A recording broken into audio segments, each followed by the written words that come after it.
It's 10 o'clock. This is Sky News at 10, our top story.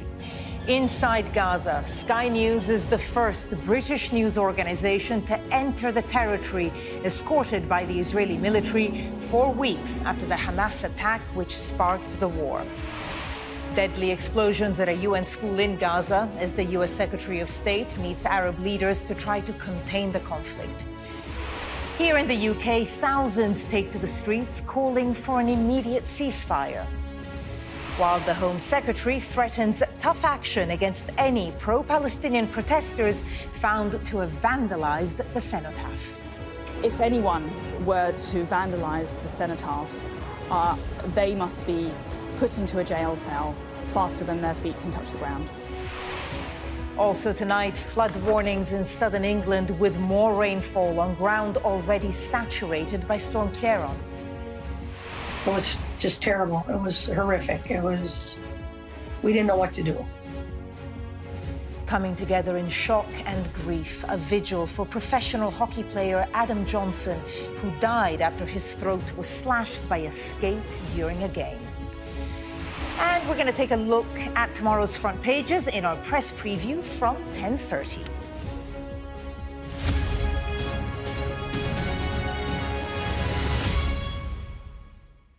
Good evening. Tonight, Sky News is the first UK media organisation to be taken into Gaza by the Israeli military since they started their offensive to destroy Hamas.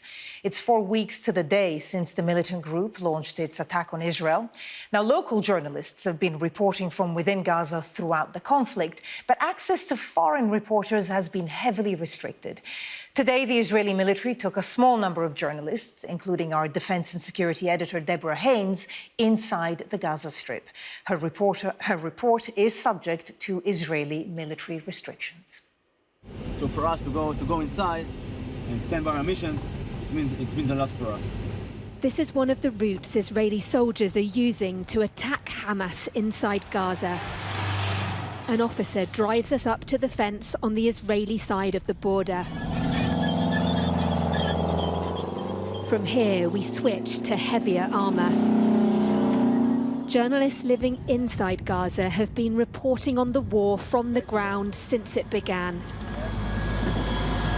But this is the first time the Israeli military has allowed reporters to enter the Palestinian territory with its troops.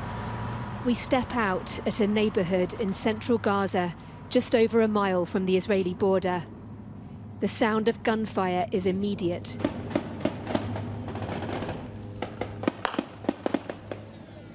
So too is the evidence of the devastation. There's barely a building left standing. The military says some of the gunmen behind the October the 7th attack on Israel that triggered this war came from here. No sign of life now. You can just see the level of destruction here. This place was hit by multiple airstrikes before the troops came in, and now they are pushing deeper into Gaza in this effort to destroy Hamas and also rescue hostages. An officer says his troops are targeting a network of tunnels used by Hamas. We go to search a tunnel in the east section over there. We found 2 tunnels, and now we're going to destroy them. The soldiers claim this was a residential home that doubled up as a Hamas assembly point. It's now an Israeli position, but not without a fight. Troops have been on the ground in Gaza for more than a week. This brigade alone has lost 3 soldiers, but says they've killed dozens of militants. In the rubble, an Israeli flag. We're in the centre of Gaza. You can see Gaza City is just over there. You can hear maybe gunfire. We've been told by Israeli soldiers that they've seen some suspicious individuals and they're firing on them. Israel's urged Palestinians to move south, but many are still in the north and everyone's suffering. The officer who's escorting us says the military's working on a new humanitarian corridor south, but safety has so far been hard to find. There's a very high civilian death toll As a soldier, how does that impact you? Personal, I can tell you, I haven't seen a civilian or one civilian here. We've been here for a week. I haven't seen civilian. They all know the message, and all of them, most of them, went for the south. The IDF is doing all what he can in order to stop and to separate between the population and the militants of Hamas. Yet civilians are still dying, a toll that's only going to grow. Our time on the ground is limited, but the soldiers look set to stay. Israel's war here will be long and hard. We're serving the country. Okay, we taking care that the 7 October will never happen again.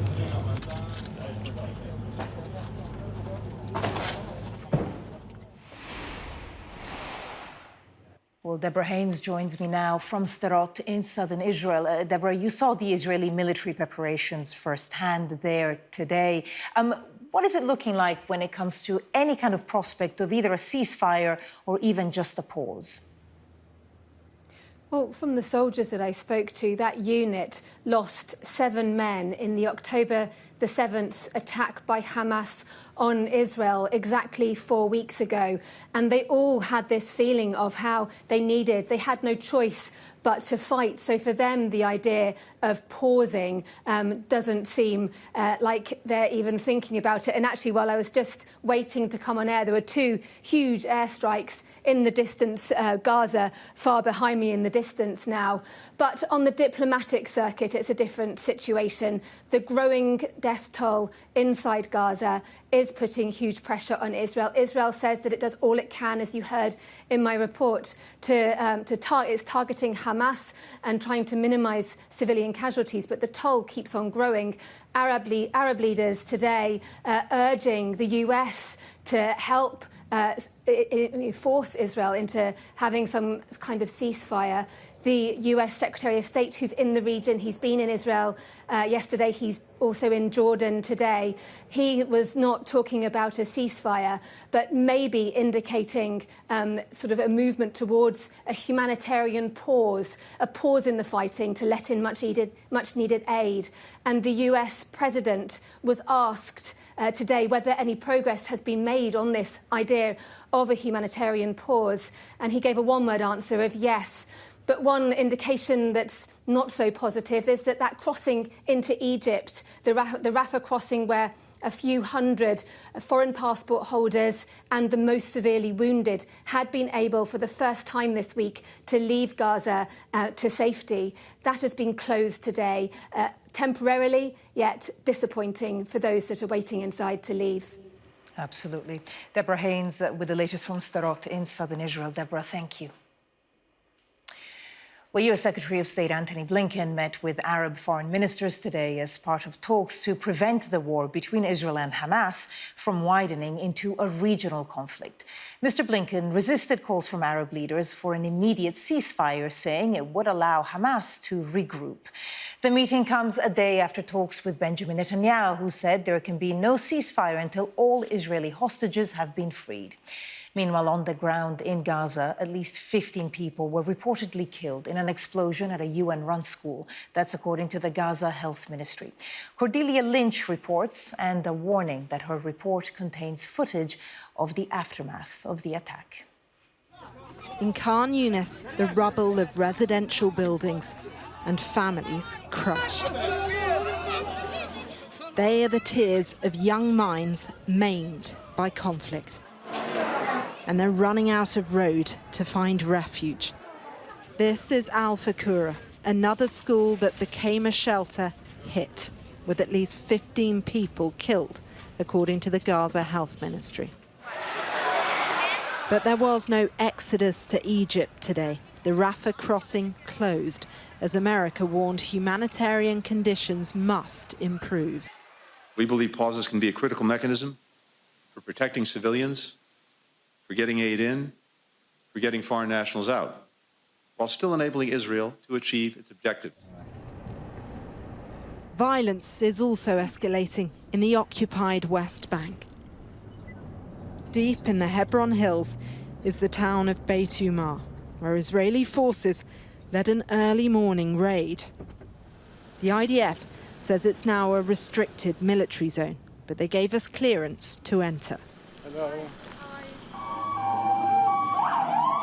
Locals tell us more than 100 soldiers stormed the town, arresting Palestinians and hanging an Israeli flag.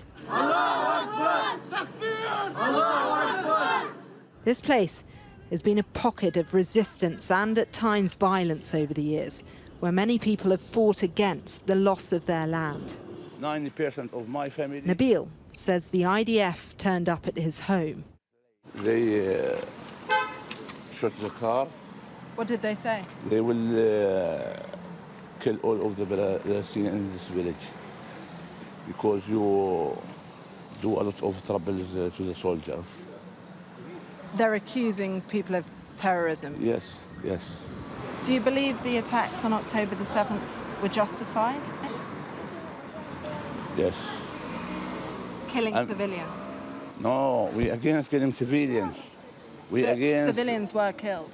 We against killing civilians from both sides. We against that. But what they did in Gaza, they killed thousands of civilians, women, old people, children. They demolished their bodies to pieces. Are you worried about the days ahead? Yes, of course. What's happening in Gaza is leaving its mark here. A 16-year-old boy was recently killed in clashes. It's tense here. This is a community that feels under siege. They say the IDF keep coming here in big numbers, opening fire, arresting them and destroying their homes.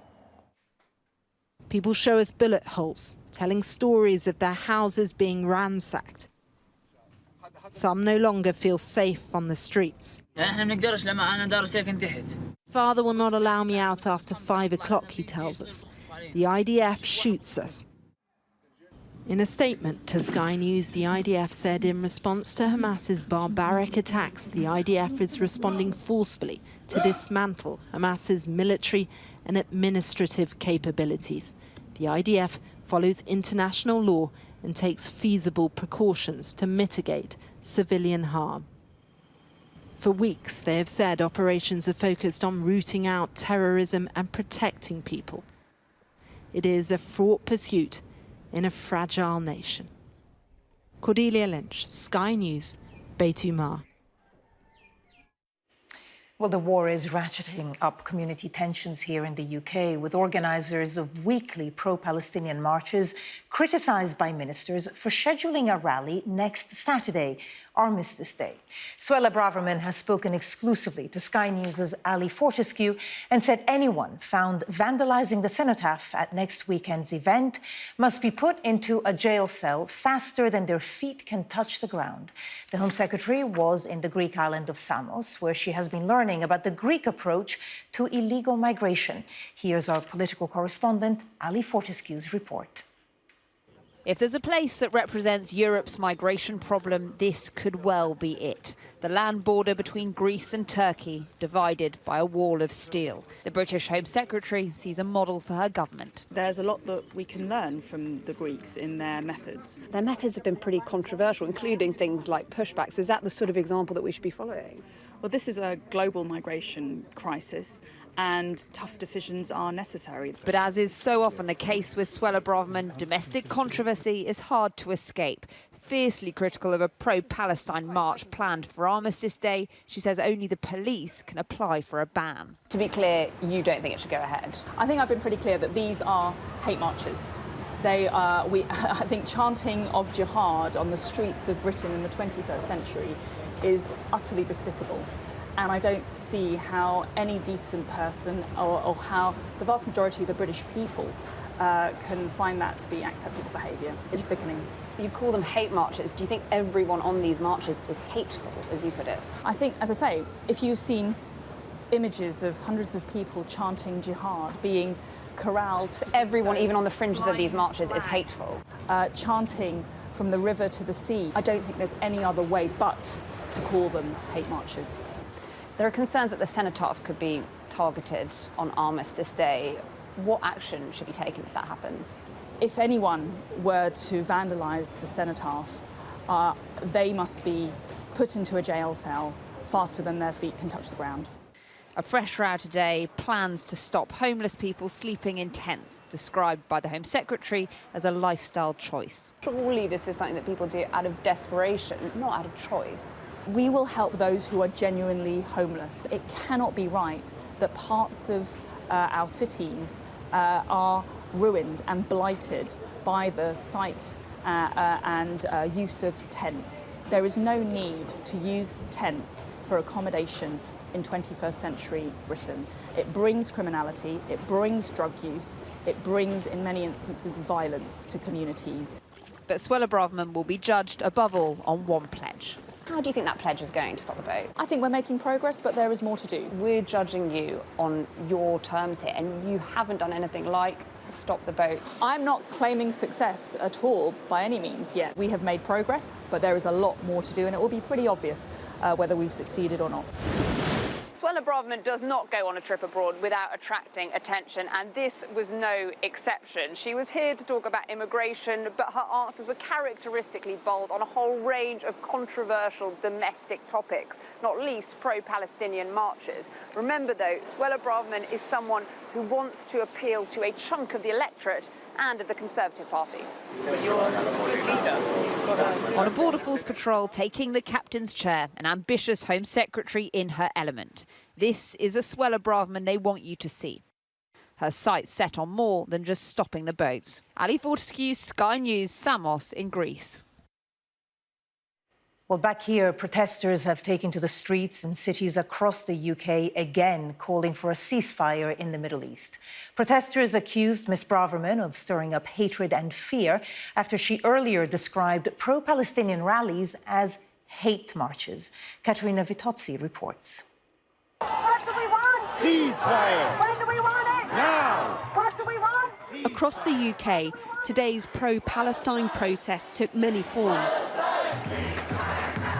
Some groups blocked train stations like here in Edinburgh and London's Charing Cross. But however and wherever people chose to take part, many carried the same message. We want to see an immediate ceasefire. We want to see food, water, medical supplies, electricity into Gaza right now. I'm here to protest against the killing of children, against the killing of families, the killing of innocent civilians. Organisers had urged protesters to stay local, but London's protests drew big crowds. The Metropolitan Police confirmed there had been arrests. One protester was detained for having a placard that could incite hatred. In Manchester, protesters were ringed by a strong police presence. There have been protests like this one in cities across the UK now for several weeks. And when you look around you, you see various political activists, but there's also people here with families. Many have come with young children, and a lot of them have the same message, that they want the UK government to push now for a ceasefire. Come to support the Palestinians, because it's wrong that 2,000 years ago you could take revenge on somebody, but now this is not the way to do it. Israel has the right to defend itself, but this is something else. There's defence, and then there's going in there and just slaughtering people. It's actually really emotional because you see like little children, like because I've got a little brother, and I put like myself in their shoes, and I feel the pain. Here, some use this controversial slogan as a call to end Israeli occupation of the West Bank. But for many Jewish groups, it's deeply anti-Semitic at a time of huge sensitivity and worry for UK Jewish communities. There are plenty of Jews who are very concerned, distraught, devastated by what they're seeing with the death toll and the humanitarian crisis in Gaza, and they understand people wanting to rally around that or to support Palestinian civilians. But that's not all that these protests seem to be about. It can sometimes feel very confusing for us as Jews as to what exactly they are rallying behind. Is it just to support the Palestinian cause, which, by the way, I support, and I actually work with Palestinian colleagues in Israel who are doing some of that work for human rights for Palestinians, or is it really a sense of hatred? For now, there is no sign of these protests dwindling in number or intensity, with a larger gathering concentrated in London planned for over Remembrance Weekend. Katerina Vitozzi, Sky News. Tonight, ministers are urging the regulators that oversee public bodies like the NHS and charities to crack down on hate speech amid the Israel-Hamas conflict. Well, our chief political correspondent, John Craig, is in Westminster for us. John, good to see you. What more can you tell us about this? A group of senior ministers have written some letters to the regulators of the NHS, medical bodies, charities and in education, universities in particular, warning about hate speech, in particular concerns about anti-Semitism. Now, the crackdown affects the NHS, universities and charities principally, and what they want, the government wants, is to combat professionals promoting hate speech after the October 7th massacre. So, first of all, Steve Barclay, the Health Secretary, has written to the General Medical Council and the Nursing and Midwifery Council, warning that, in his words, hate speech and support for extremism or terrorism are not compatible with being a UK doctor or nurse. Secondly, Lucy Fraser, the Culture Secretary, now her department oversees the Charity Commission. She's written to that watchdog saying that charities promoting extremist narratives risk undermining our wider system of charity regulation, she says. And thirdly, Robert Halfon, he's the Universities Minister, he's revealed in the Sunday Telegraph that he's due to meet the Office for Students, that's the body that regulates universities, to discuss his concerns about anti-Semitism on campuses. He fears there's an invisible ghetto of Jews being created who are too afraid to participate in university life. Now, all this comes a few days before the King's speech, and it's highly probable that in that the legislation announced by King Charles on Tuesday, 7th of November, there may be some legislation with a new definition of extremism. This is something Suella Braverman and Michael Gove, the Communities Secretary, have been looking at for a few weeks now, because police, Sir Mark Rowley said on Sky News last weekend, the old terrorism definition doesn't really cover extremism. And so what they're looking at is a definition of extremism which will mean that anyone who undermines the country's institutions or values would be guilty of extremism. So the government, in response to calls from Sir Mark Rowley and other police chiefs, is looking at the tightening of the law there. So a double crackdown, if you like, professional bodies, regulators, and at the same time, a tougher law on extremism. John Craig with the latest there from Westminster. John, thank you. Hamburg Airport in Germany is closed tonight after an armed man in a car broke through the gates. Police said the gunman fired into the air twice and threw 2 burning bottles out of the vehicle. They also said a child was in the car and that they were dealing with a hostage situation. A yellow warning for rain is in place for the south of England from Dorset to Kent as more heavy rain falls on ground already saturated after Storm Ciarán. Almost 200 flood alerts are in place across England, with some places set to receive up to 45 millimetres of rain today. Amelia Harper reports. Barely 48 hours after Storm Ciarán, the south coast is battered once again. Bulldozers still in action on Seaford seafront. Some 4-metre high waves crash onto the beach. Well, it's mad, isn't it? It's just blowing the hoolie. It's chucking it down. And hopefully we just don't get washed away or blown away. It's not usually this bad, but yeah, I mean, every time around this, I come down for bonfire night every year, and it's usually pretty wet, but as you can see, it's pretty rough, and I've never seen it this stormy. We do get stormy weather here, obviously, especially in the autumn, but this year has been particularly bad, especially the rain. The Met Office is warning of more stormy conditions still to come for England's south coast. A yellow rain alert covering a large swathe of the southeast is expected to last until midnight on Saturday. The town of Seaford is just one coastal location hit by stormy weather yet again. Conditions are exceptionally poor, and the worry is that rain coming today is falling on already saturated ground from Storm Ciarán. In the nearby village of Alfriston, this problem is all too apparent. This morning, we started with pulling a Mercedes out from the flood. It's just water everywhere, increasing in depth now. As you can see, we're completely flooded out. The rain's getting worse. We've had drains popped up in the road with water coming out of them as fountains, and I don't think there's any stop for today. It's going to get worse. Elsewhere, the after effects of Storm Ciarán is still leaving parts of the UK submerged. Today, water levels in North Yorkshire's River Derwent remain high. This is the increase that is unfortunately happening because of what we call surface water flooding. You're getting lots of areas because of ageing infrastructure. They can no longer cope with these consecutive or larger, more intense scale events. The UK has faced a week of pummelling from stormy weather, and while the warnings may have an end in sight, the risk of further flooding is all too visible.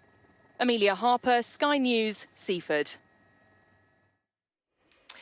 The family of the ice hockey player who died after his throat was slashed by a skate during a game have said they knew he was really in trouble as soon as it happened.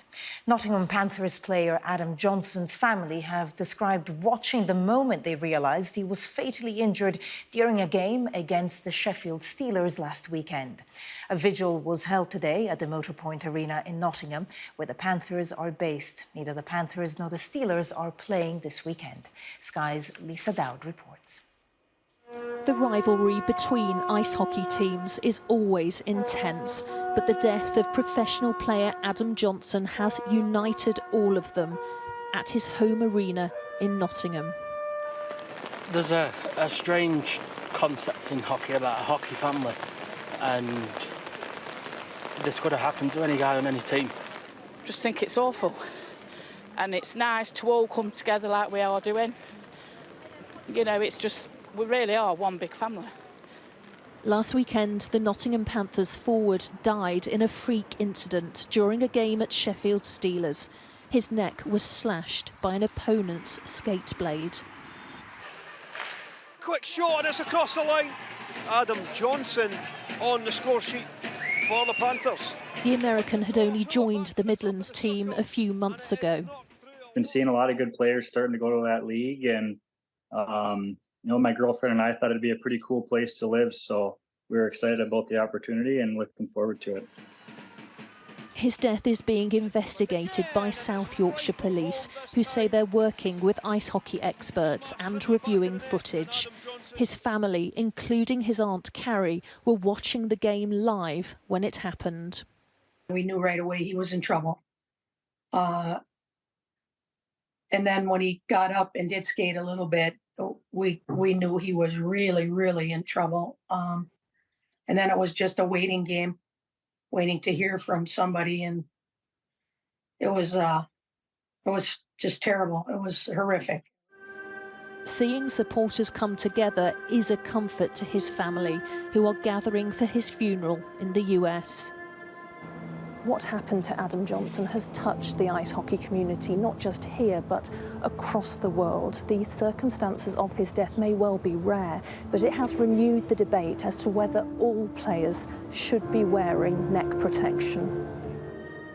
Global sales of neck guards have risen since the incident, but the elite ice hockey league that Nottingham Panthers play in only strongly encourage players to wear them. Many within the sport would like to see them made compulsory for everyone. Lisa Dowd, Sky News, Nottingham. Let's get the latest sport now from James at Sky Sports News. This Sky News Sports Bulletin is brought to you by Vitality. Getting more people more active. Live life with Vitality. I was born and raised here, so you just naturally, obviously, you enter the competitions here, and that's just how it works. So I never really thought about the possibility of representing Poland or Jamaica, even though that's where my blood's from. So that was just natural, and the Olympics was the dream. And obviously I would have been so proud to have represented Great Britain, and I was in the other competitions that I got to do it in, but it was the Olympics as the dream. So talk me through when you went and told the Jamaican side of your family that you would go in to compete for Jamaica at the Olympics. What happened? How excited were they? So I was in LA at the time, and my mum and my brother were helping to talk to my Jamaican side of my family to sort the documents, and it was really great because we got to get in touch with a lot more of the family members that we didn't know, because my parents are split up, so we didn't really have a strong relationship with my dad, who is the Jamaican side. So we got to know my great uncle and all of his children, and now we have a good relationship with them. So that's been one incredible thing that's come out of everything. What else was it that really made you gravitate towards there and not Poland? I felt like I would just fit in more. I think the spirit that you see the Jamaican athletes with their personality and their charisma, I felt like I would fit that mould. My Polish isn't great, so I thought, yeah, I'd definitely fit into that team and I'd have a good time. And also, I did realise that the programme was at the very beginning, so I realised that would come with some struggles, whereas Poland's actually got a bit of a developed gymnastics programme, so I knew there'd be some struggles both ways, kind of either breaking into an established programme or trying to help start or be near the beginning of a brand new gymnastics programme. Just being there and being around it and the energy, and also seeing how seriously they're taking it is amazing, and thinking in the future, if we can continue sort of the momentum that we've already got behind it, that there could be a Jamaican gymnast or a team on that podium, and knowing that I was maybe a tiny, tiny part of that is really, really exciting. Yeah, when I felt really accepted by Jamaicans, that was really special to me. In 2019, I did a competition that was a friendly sort of exhibition type competition where the rules were different and you could have a lot of fun, so I really got to show my personality, and I felt like my Jamaican side really came out, and yeah, I was just giving it all the personality and charisma, and some of my routines went somewhat viral, especially in the Caribbean, so then I felt like I really gained a lot of respect and more of a following from the Jamaican community, and from then on I felt like so proud, and that other people in the Jamaican people that have watched me are also proud of me, which was, yeah, really special. What was it like going from being, I guess, like a minority to Jamaica where everyone looks like you? Yeah, pretty amazing, and it also fills me with pride that those gymnasts will have role models all around them, and I think that's a really positive outlook for the future. 10, 15 years ago compared to now, how do you kind of view your ethnicity, nationality, your heritage? Are they different after competing for Jamaica? I think now when I think I would just say, oh, I'm half white, half black when I was younger, but now I'm more like I'm half Polish and half Jamaican, and I really feel so proud about both those things. There's such a rich history in both countries. I mean, my great-grandma was in Auschwitz on my Polish side. Both of my grandparents are refugees, and then going to Sam Sharp Square in Jamaica and seeing my family's name on the plinth that's in the middle there, and thinking some of my ancestors were probably slaves, and then to now I get to have all this freedom and to do the sport I love. It's just, yeah, I feel so proud.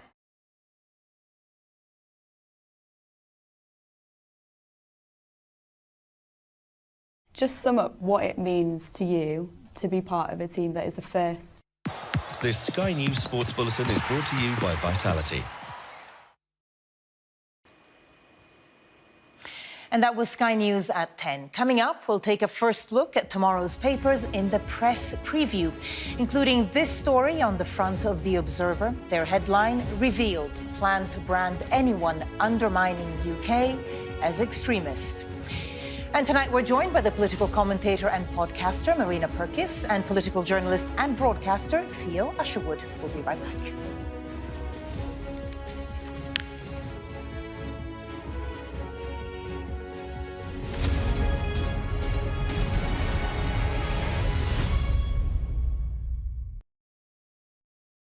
I'm Mark Stone and I'm Sky's correspondent based here in Washington, D.C. Wall Street! High Street! Well, the plan seems to be to head to the police station where the policeman who fired the shots was based.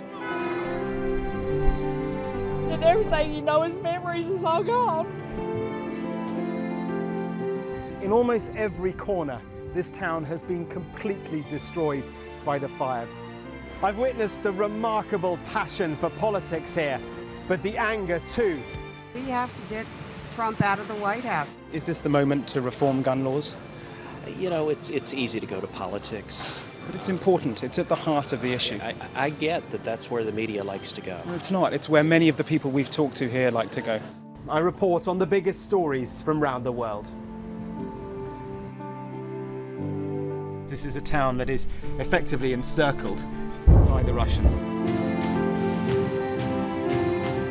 You say it's all fabrication, what's happening in Bucha? Destroyed my nation. We take you to the heart of stories that shape our planet. Yeah, I can hear now quite a few explosions in the distance here in Jerusalem.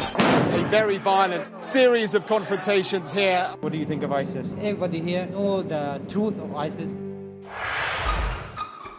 We've got your Sunday mornings covered. From the front page and the sounds of the streets to the voices of the people who make the major calls and big picture politics beyond Westminster. We'll put you at the heart of our story. A new start to Sunday. I'm ready. Are you? Join me, Trevor Phillips, Sunday mornings on Sky News.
Hello there, you're watching the press preview, a first look at what's on the front pages as they arrive.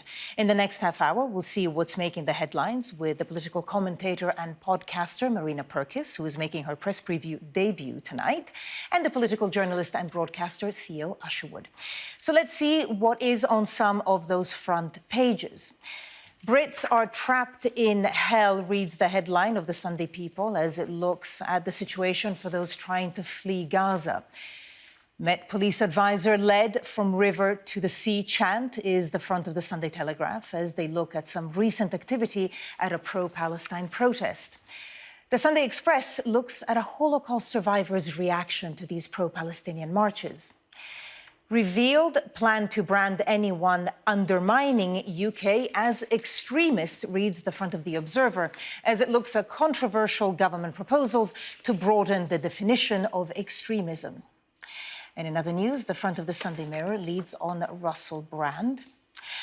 And the Lamshank redemption, reads the front of the Daily Star on Sunday, as it looks at a sheep that's been rescued after being stranded up a cliff for 2 years. And a reminder that by scanning the QR code that you'll see on screen during the program, you can check out the front pages of tomorrow's papers while you watch us.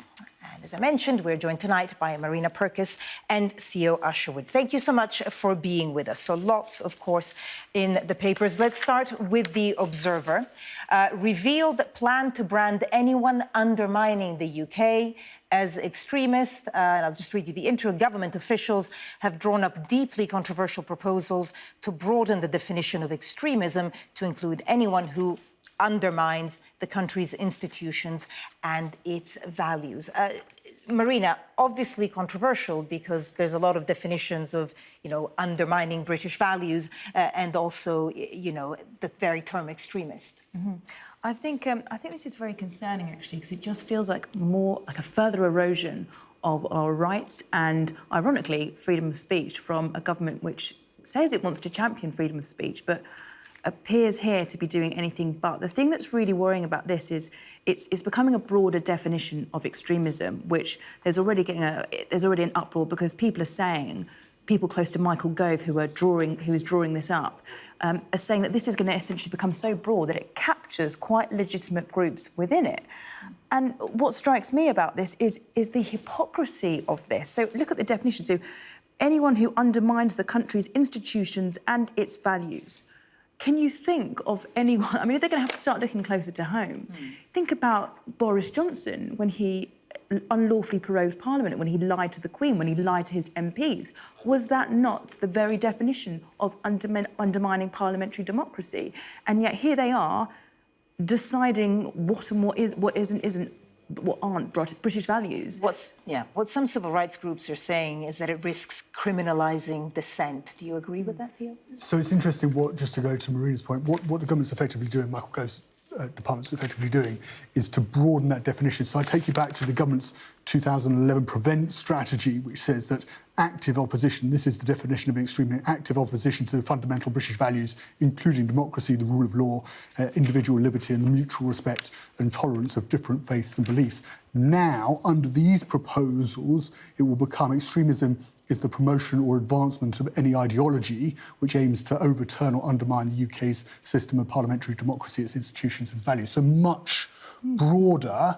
And of course, it comes at a particularly sensitive time, given what we've seen on the streets of London and Manchester in the wake of what happened in Israel last month. Muslim Council of Britain, Palestine Action and MEND, the Muslim Engagement and Development, are all opposed to these changes because they're worried that suddenly their members or their protests could suddenly become captured by this new definition. Now, it should be said there have been attempts since that 2011 definition was drawn up within the Prevent strategy to change the definition of extremism, and they've all failed. So whether Michael Gove gets this one through Parliament remains to be seen. It should be said that actually this is part of a plan that predates, actually goes all the way back to the spring, looking at tightening up and developing a counter-extremism strategy. But of course, tensions could be higher than now. But also, if you're anti-monarchy, for example, and we know a big chunk of the young population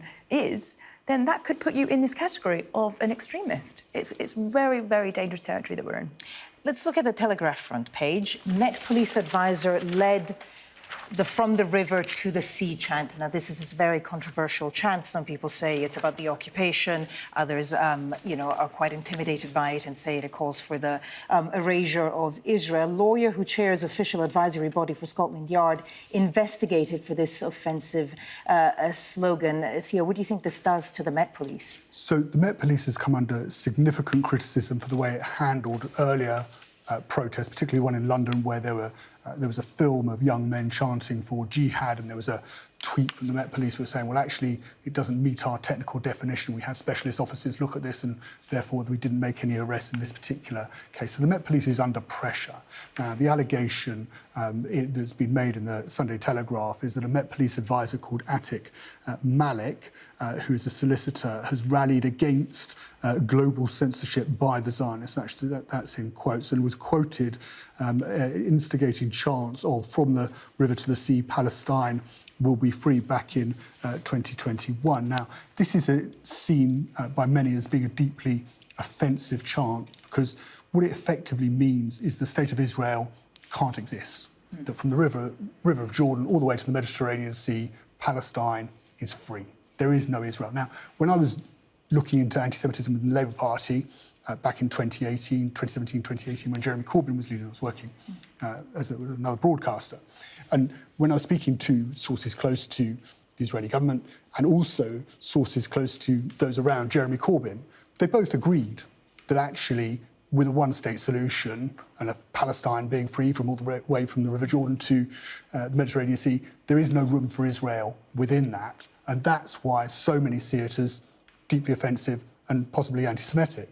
And that's not to say that everybody who makes that chant holds that particular belief, but that's the backdrop, and that's why I think the Sunday Telegraph have decided to lead on this particular story, because it speaks to perhaps why the Met Police haven't been more forthright in taking action against those protests. I mean, it's worth just pointing out that, of course, most of the marches have been peaceful. Most people there are protesting against, you know, what they see as the bloodshed in Gaza, which takes us to the front page of the Express. My terror over race hate mobs. Very touching, this, as thousands join anti-Israel marches. A 93-year-old Holocaust survivor reveals he has been forced into hiding in Britain. I mean, Marina, you know, we can talk about the details legally of changing definitions and things inside the Labour Party, but the truth is that there's so many people that feel intimidated right now. We've seen an increase in anti-Semitism. The tensions just couldn't be higher. Yeah, and I think this story is desperately sad. I think it's desperately sad for any of the Jewish community to feel this way. But my fear is, I mean, with this front page alone, but also with the Home Secretary labelling the marches hate marches, with other Secretaries of State jumping on the same bandwagon, the fact is, and Layla Moran, she spoke about this, and she is the Lib Dem MP with Palestinian heritage, most people there are on the side of humanity. Of course, you're going to get people who are inciting hate and violence, and they should be dealt with immediately, you know, swiftly. But the fact is, it's being used. It feels like it's being used by the government and the far right to push their agenda, of division, and to push their agenda of, it's a racist agenda, essentially, that they're pushing here. And that's why I'm worried, because it's just going to stoke division, and it's going to cause there to be fear when actually it doesn't need to be. Because if you think back to those marches, there were Jewish voices at those marches, there were Jewish groups at those marches, and as far as I'm aware, not a single Jewish person was harmed at those marches. True, but there has been a rise of anti-Semitism in this country and around the world. So, I mean, there are reasons to be fearful, of course. OK, we're going to have to leave it there for now, but of course, we will come back and have a look at the papers. And we're going to be looking at this story in particular. The Home Secretary, Suella Braverman, faces backlash after saying that rough sleeping is a lifestyle choice. We'll discuss that next.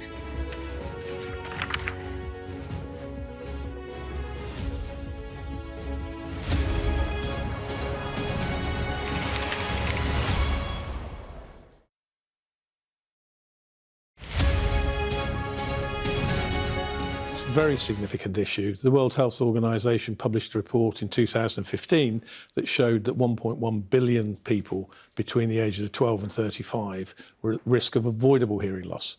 So it's a very major problem, 10 million of them at risk in the UK. So we were designed, if you like, 5 million years ago to do what we're doing, communicate with each other. And also to keep ourselves safe, so knowing that the saber-toothed tiger was up there rather than down there. Unfortunately, our hearing hasn't evolved for the levels of sound that we now experience routinely in our lives. And there are a number of big issues, so going to live events, whether they're sporting or music, noisy sports, so motorcycling, things like that, but also headphone use is a very serious issue as well. Well, we need to be conscious of the sound exposure that we're getting. So as part of this campaign, which we're launching today, we're lobbying the government to ask them to make sure that headphones provide safeguarding information to the user. So provide them with information that they can then use to protect their own hearing. There are two risks. One is the risk of hearing loss. So I'm actually a sufferer from hearing loss. So my hearing is around 20 years older than I am, typically. And that's from motorcycling. I used to shoot clay pigeons and obviously, well, not obviously, but I used to go to a lot of live events. And my hearing is damaged. So I have tinnitus. That's very unpleasant. And that is a constant sound in your ears, very, very distracting. The other problems are then functioning in social situations. So if you're in a pub or a cafe or somewhere like that, you can't hear the correspondent that you're talking to. But in addition, there's a risk now that's been identified of hearing loss and cognitive decline being correlated. So if you have hearing loss, you're much more likely to suffer from cognitive decline issues, so Alzheimer's and things of that nature. And how do you check your hearing? Go and have a hearing test. The problem is, though, that the hearing tests generally won't highlight that you've got a hearing problem until you've damaged a significant amount of your hearing already. The better thing to do is to look at things like the applications that are running on your phone. So, for example, Apple have on their phones, in the hearing health kit, they have a data bank which shows you what your exposure levels are. Please have a look at it. I think you might be unpleasantly surprised about your exposure levels.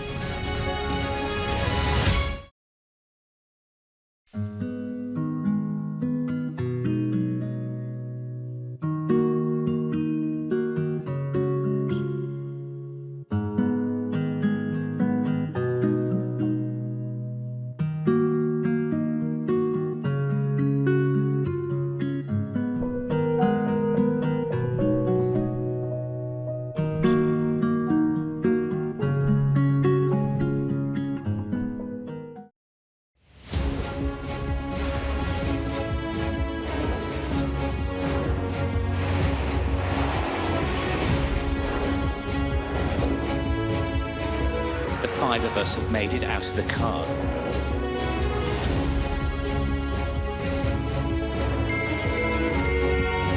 Welcome to Backstage, the film and TV podcast.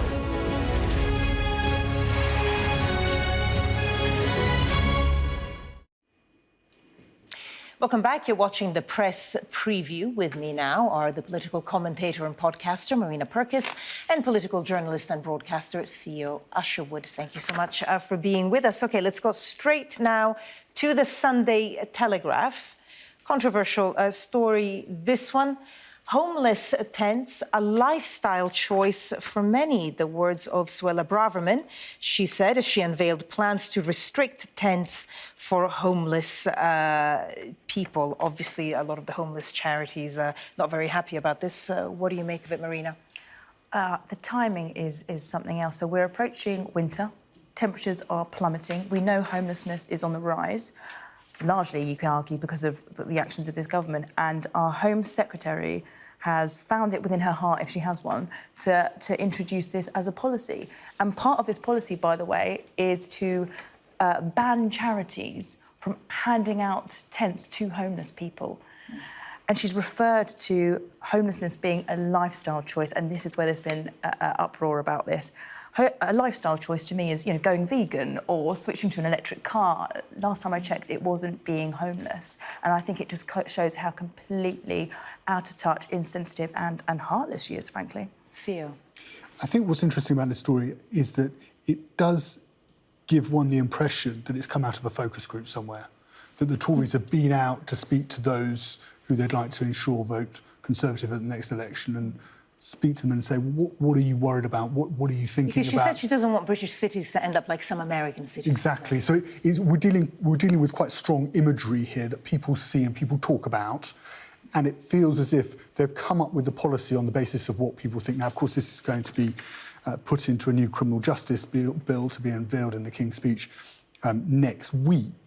But it doesn't necessarily feel like it's one of those policies where the government is necessarily thinking about what a particular problem is. It seems to have come out of left field. Mm-hmm. And suddenly the government's thought, well, we need to do something about homeless tents and homeless people having tents. And Suella Braverman, of course, the Home Secretary, standard bearer for the right of the Conservative Party, gets the opportunity to unveil this. You might have thought, actually, it would be Michael Gove's responsibility in the Department for Levelling Up and Communities, but no, Suella Braverman's taken it.